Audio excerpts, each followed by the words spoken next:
नमस्कार। क्या महज 5% वोट शेयर से कोई राजनीतिक वापसी संभव है? आज हम साउथ शिलोंग विधानसभा क्षेत्र की एक केस स्टडी देखने वाले हैं। ये सिर्फ एक चुनाव का विश्लेषण नहीं है, बल्कि ये इस बात का एक ब्लूप्रिंट है कि कैसे डेटा और जमीनी हकीकत की मदद से खोया हुआ राजनीतिक भरोसा वापस जीता जा सकता है। चलिए सीधे चलते हैं मेघालय की राजधानी शिलोंग के दिल में। साउथ शिलोंग सिर्फ एक शहरी निर्वाचन क्षेत्र नहीं है, ये वहां की उम्मीदों, चुनौतियों और सियासी संभावनाओं का एक जीता जागता केंद्र है। और हमारी आज की पड़ताल इसी जमीन से शुरू होती है। क्योंकि कहा जाता है, जनादेश जीतने के लिए सबसे पहले उस जमीन, वहां के मौसम और वहां रहने वाले लोगों के संघर्ष को समझना पड़ता है। राजनीति नंबरों का खेल बाद में है, पहले ये लोगों की कहानी है, उनकी रोजमर्रा की जिंदगी, उनकी उम्मीदें, उनकी तकलीफें। यही किसी भी रणनीति की असली नींव होती हैं। तो चलिए इस कहानी को परत दर परत खोलते हैं। हम जमीन और लोगों से शुरू करेंगे, फिर 2023 के नतीजों के सख्त आंकड़ों को देखेंगे, समझेंगे कि आखिर ये गिरावट आई क्यों, और फिर बात करेंगे वापसी की एक ठोस रणनीति की, जो शासन के एक नए ब्लूप्रिंट की तरफ ले जाती है। तो पहला पड़ाव, जमीन और लोग। आइए साउथ शिलोंग की धड़कन को महसूस करते हैं, क्योंकि हर रणनीति की शुरुआत लोगों को समझने से ही होती है। साउथ शिलोंग का सामाजिक आर्थिक ताना बाना बहुत खास है। यहां करीब 34,186 मतदाता हैं, जिनमें ज्यादातर खासी आदिवासी समुदाय के लोग हैं। ये एक शहरी इलाका है जहां व्यापारी, छोटे कारोबारी और नौजवान एक बड़ी ताकत हैं। पर उनकी असल परेशानियां क्या हैं? पानी की किल्लत, बेरोजगारी और व्यापार के लिए ऊंची लाइसेंस फीस। ये सिर्फ चुनावी मुद्दे नहीं, ये वहां के असली जमीनी संघर्ष हैं। लोगों की इस हकीकत के बाद अब उन सख्त आंकड़ों को देखते हैं जो 2023 की राजनीतिक सच्चाई को दिखाते हैं। ये आंकड़े चुनौती की असली तस्वीर पेश करते हैं।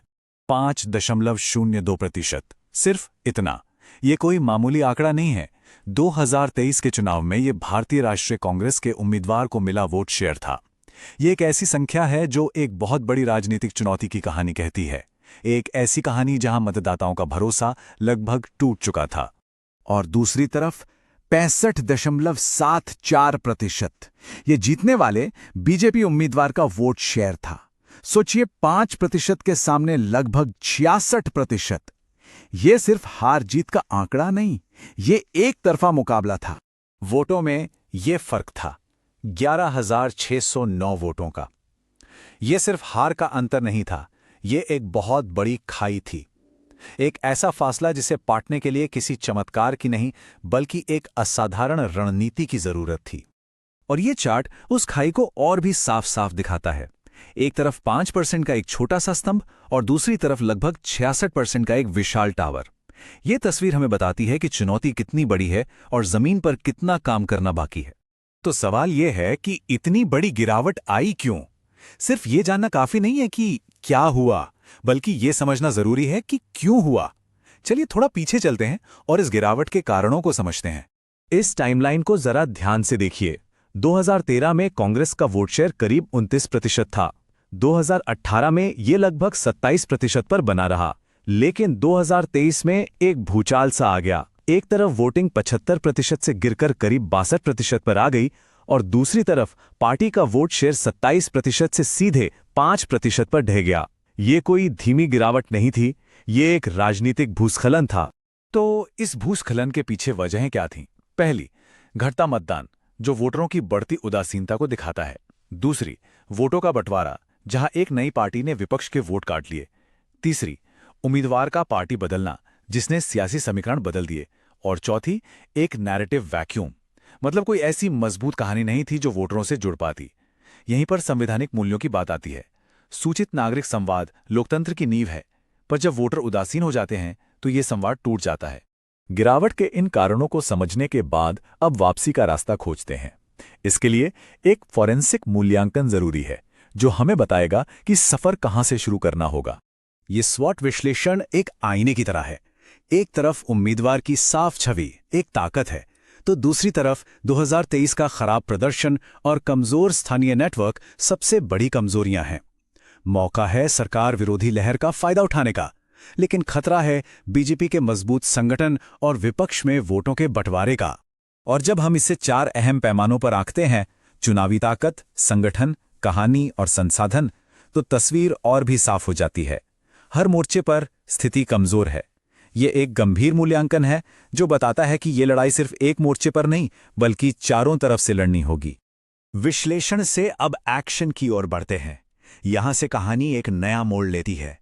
यह है शासन का ब्लूप्रिंट, वापसी के लिए 90 दिनों की एक कदम दर कदम योजना। ये 90 दिन की रणनीति जमीन से शुरू होती है। पहले 30 दिन टीम बनाओ और लोगों को सुनो।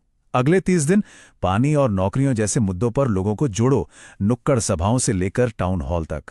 फिर अपनी बात को तेजी से फैलाओ, रैलियों और घर घर प्रचार के जरिए। और आखिरी हफ्ते का सिर्फ एक मकसद, हर वोटर को पोलिंग बूथ तक लाना। और इस रणनीति को ताकत देगा एक आधुनिक डिजिटल प्लान।